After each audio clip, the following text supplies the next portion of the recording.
Hey, good morning, church family. We're here with another week of Bible recap. Uh, in this last week of reading, we covered Second Kings chapter 24 into First Chronicles chapter 19. We covered a lot of ground this week. Yep.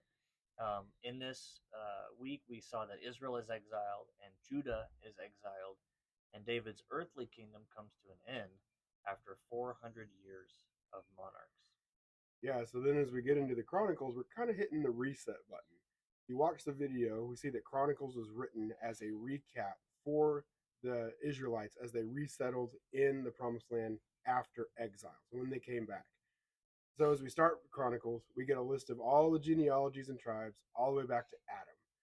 These lists aren't just lists, they also occur other places and they're put together here. And as we read them, we understand and we see that the stories aren't simply just lore, that they are truly part of world history. And that's so cool to realize when you read the Bible.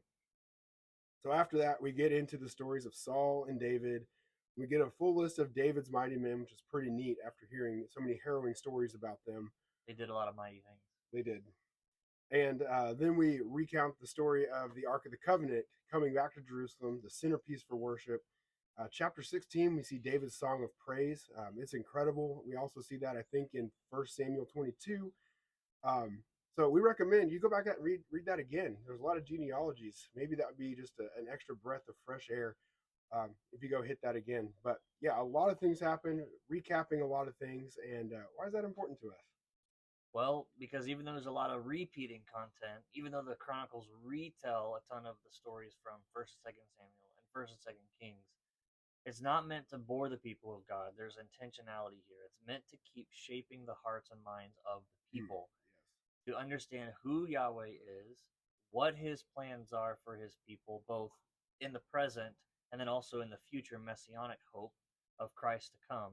And then also it's meant to shape the hearts and minds so that we can follow him more closely day to day. So there's so much purpose behind, even though sometimes the genealogies can, like me, I struggle through those. So it's good to take a step back and see the big picture of what the Lord is doing through passages like First Chronicles. Yeah, it's a great reminder for us too. Like, don't skip the details. Invest in the repetition. Understand and know God's word more deeply.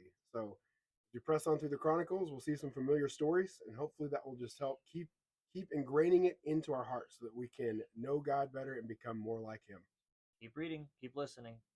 See Have a you next week. have a great weekend.